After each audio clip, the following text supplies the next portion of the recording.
Assalamualaikum warahmatullahi wabarakatuh.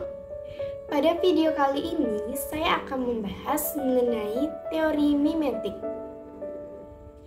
Mimetik berasal dari bahasa Yunani yaitu mimesis. Mimesis berarti meniru, tiruan, atau perwujudan. Mimetik secara umum dapat diartikan sebagai pendekatan yang memandang karya sastra itu sebagai tiruan atau pembayangan dari kehidupan nyata. Mimetik juga dapat diartikan sebagai pendekatan yang memandang sastra itu berdasarkan kehidupan sosial atau kenyataan yang kemudian dikembangkan menjadi suatu karya sastra dengan penambahan skenario yang timbul dari imajinasi dan kreativitas pengarang. Istilah mimetik pertama kali diperkenalkan oleh Plato dan kemudian diungkapkan lagi oleh Aristoteles. Selanjutnya, saya akan membahas mengenai penerapan teori mimetik dalam karya sastra novel yang berjudul Laut Bercerita, karya Leila Salika Chudori. Novel Laut Bercerita ini merupakan novel yang ditulis oleh Leila Salika Chudori pada tahun 2017. Novel ini mengangkat tema persahabatan, percintaan, kekeluargaan, dan rasa kehilangan. Pada tahun 2008, Nezar Patria mengungkapkan secara rinci mengenai pengalamannya saat disekap pada masa Orde Baru. Nah, Nezar Patria mengungkapkan pengalamannya ini dalam sebuah edisi khusus Soeharto yang termuat dalam majalah Tempo pada bulan Februari tahun 2008. Hal inilah yang mendasari Leila Salika Chudori untuk menulis novel Laut Bercerita. Tokoh fiksi yaitu biru laut yang ada dalam novel ini merupakan kisah dari Nezar Patria, Waluyajati, dan imajinasi penulisnya sendiri. Leila Salika Chudori menegaskan bahwa karyanya itu merupakan sebuah karya fiksi, tetapi ia menggambarkan peristiwa-peristiwa yang ada dalam novel itu berdasarkan fakta-fakta yang ada. Jadi sebelum menulis novel Laut Bercerita ini, Leila ini terlebih dahulu melakukan riset, wawancara kepada para korban yang berhasil selamat dan beberapa pihak kerabat korban. Novel Laut Bercerita ini menceritakan kekejaman dan kebengisan yang dirasakan oleh aktivis mahasiswa pada masa Orde Baru. Nah, pada novel ini juga menceritakan kembali mengenai hilangnya 13 aktivis yang sampai saat ini masih belum menemukan titik terang. Dalam novel Laut Bercerita ini memiliki dua tokoh sebagai tokoh utamanya. Yang pertama ada tokoh biru laut.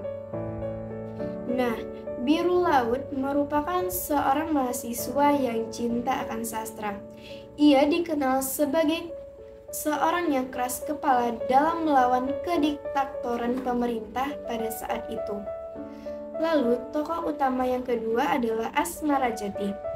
Asmarajati merupakan adik biru laut yang mencintai sains. Nah, berbeda dengan biru laut yang mencintai sastra, Asmarajati ini sangat mencintai sains. Namun, walaupun berbeda, Asmarajati ini sama seperti biru laut memiliki semangat perjuangan yang tinggi. Nah, setelah biru laut ini hilang tanpa kabar, Asmarajati ini melakukan aksi untuk menuntut kabar atas hilangnya biru laut dan aktivis lainnya kepada pemerintah. Biru laut menjadikan diskusi buku sebagai kegiatan rutinnya selama selama ia berada dalam organisasi Winatra. Diskusi ini terfokus kepada konsep perlawanan terhadap pemerintah yang telah berkuasa selama berpuluh-puluh tahun. Diskusi ini juga melahirkan bentuk-bentuk pemikiran yang termuat dalam media cetak. Seiring dengan berjalannya waktu, diskusi ini tidak hanya dalam bentuk pemikiran saja, tetapi kemudian menjadi bentuk aksi nyata, yaitu dalam bentuk pergerakan mahasiswa. Sayangnya, organisasi ini diketahui oleh intel pemerintah karena sebuah pengkhianatan. Akibatnya, aktivis-aktivis ini ditangkap setelah melakukan aksi belangguan. Nah, mereka ini kemudian dibawa ke suatu markas tentara dan kemudian disekap dan mendapatkan penyiksaan. Berbagai bentuk penyiksaan mereka rasakan, mulai dari dipukuli, disiram air panas, dan disetrum. Penyiksaan itu berlangsung selama 1 malam. Setelah penyekapan ini, organisasi mereka ini diawasi oleh pemerintah.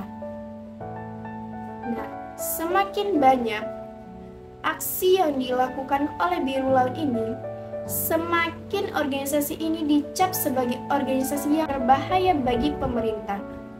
Nah, oleh karena itu, aktivis-aktivis tadi kembali ditangkap dan disekap. Penyekapan kali ini tidak disertai dengan pengembalian aktivis tersebut. Akhir cerita, Biru Laut ini mengalami kematian. Dapat disimpulkan bahwa tokoh utama juga bisa mengalami suatu akhir yang tragis.